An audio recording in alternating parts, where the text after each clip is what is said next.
Hey everybody, we're gonna make us some bread I'm going to do some homemade McRib sandwiches, and I'm gonna show y'all how. I'm gonna do a video on that tomorrow, but we're gonna sanitize the countertop, and this bread is gonna be kind of like a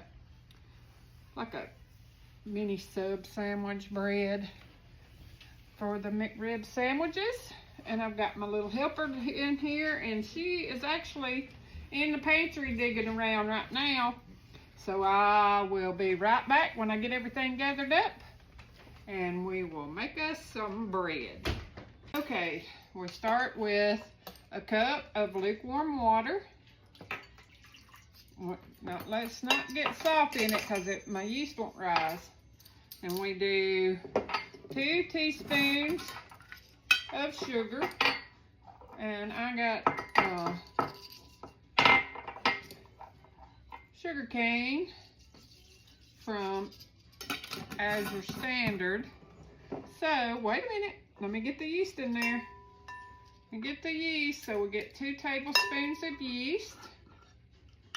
Not table, teaspoons. Sorry, 2 teaspoons. 1, 2. The sugar is what helps the yeast activate. I've got my little helper today. So whip, whip, whip, whip, whip, whip, whip, whip, whip, whip, whip. We gotta whip it real good.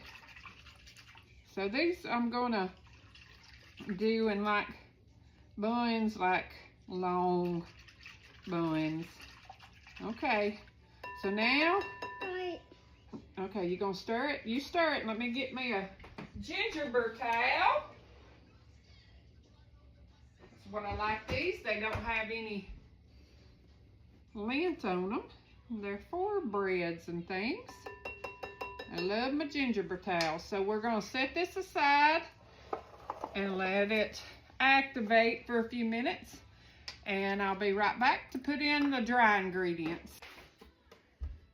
Okay, whew, my little helper's stressing me out today. All right, so this, I mixed up the dry goods. This is you can tell the yeast is active. See that's floating on the top? That means that's the activated yeast. So in this bowl, I have 2 3/4 cup of all-purpose flour. I have a teaspoon of salt. So I'm gonna pour this in here. And I don't guess I'll be using that whisk because somebody's had it in their mouth, eating the flour off of it. And you do 2 tablespoons of cooking oil, and I use the extra virgin olive oil. Put that in there.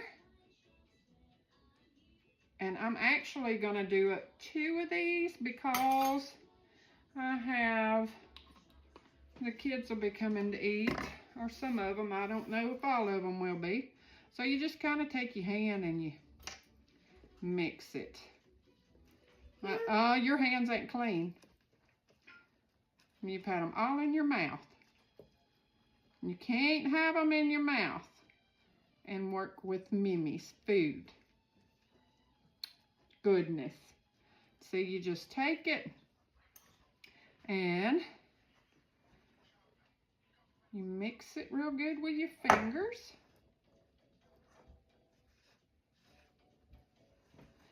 That's pretty good. It's not too sticky. This recipe is one of my friends, Blue Collar Chef. I'm using her recipe, and I got to give her a shout out because she makes really great stuff. So if y'all are on TikTok, go follow my new little bestie. Well, we've been besties for a couple of weeks now. That's what we call each other that support each other on TikTok. So now I've got it kneaded in into a ball, and I will cover this. Oh, it says knead dough 10 minutes. So I need to knead it for like 10 minutes. I'm not gonna sit here and talk the whole time I'm kneading. So, just to get this all incorporated in real well. So I'm gonna knead this, and then after the 10 minutes, I will cover this and let it rise for an hour. So I will show y'all when I get both the balls made up. I'll show you me covering them up. I had somebody tell me she wants me to show every step, Kristen. So I'm going to. So I'm gonna knead this for a little while, and I'll be right back. I just want to show y'all what my helper is doing. She is picking the flour up with the measuring spoons and eating it. All-purpose flour at that. It can't be good. Okay. Okay, here are my 2 dough balls. And I'm going to cover them. And I will be back in an hour. And I will show you what we do from there. Okay, so here is our dough. You punch it down. That's the fun part of it. I had to re-sanitize my countertops because somebody was eating the flour off of it. So I re-sanitized. My little helper went home for the night. It's bedtime. And you could tell it. Use this pan. I don't use the bottled. I have a little sprayer that I put I don't use the non-stick spray. It's very toxic. I'm going to take a paper towel and I smear it around.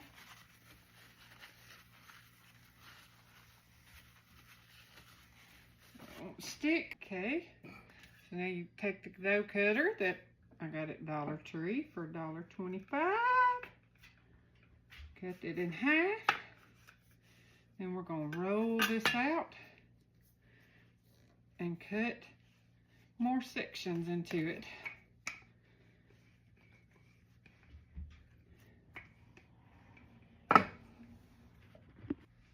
Okay, I have it rolled out. I'm going to cut it in sections.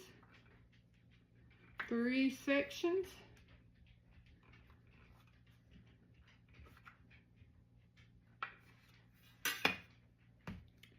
Then I'm going to move these out the way.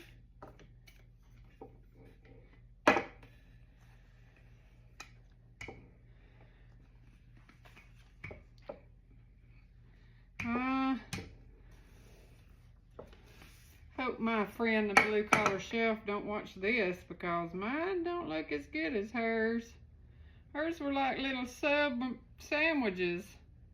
Mine's gonna be little things. Put them in there. Maybe she'll have some tips for me. Tightly roll these up.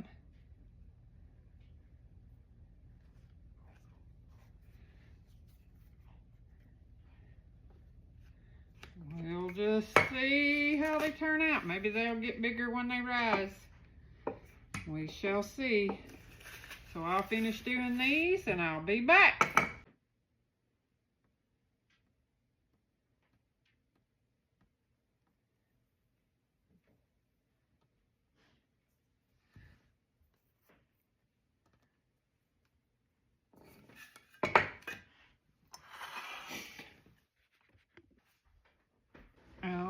These have been rising for 30 minutes.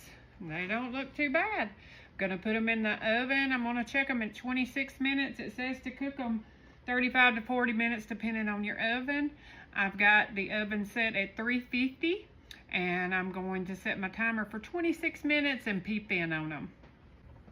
All right, we got them baked. Now we're gonna melt some butter on them. Get them all buttered up. And I'm gonna show you what one of these little ones look like. We'll try it here in just a second. Look at this butter melted in them. Wow, they're hot. Hot, hot, hot. I'm gonna get this little one right here.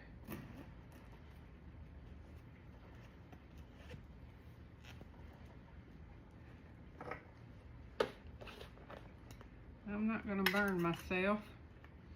I usually cook in my stone. Ooh, see, I didn't even get all this out. Look at this, y'all. Look at this. Yum, yum. Woo, it's hot. Set it right there. Get this off.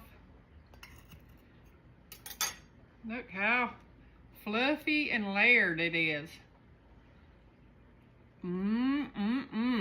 That's gonna be good to make the McRib with tomorrow. So y'all, sorry, that was hot and I got my mouth full. Y'all come back tomorrow and I will demonstrate the at-home McRib sandwich. And you know what's in it.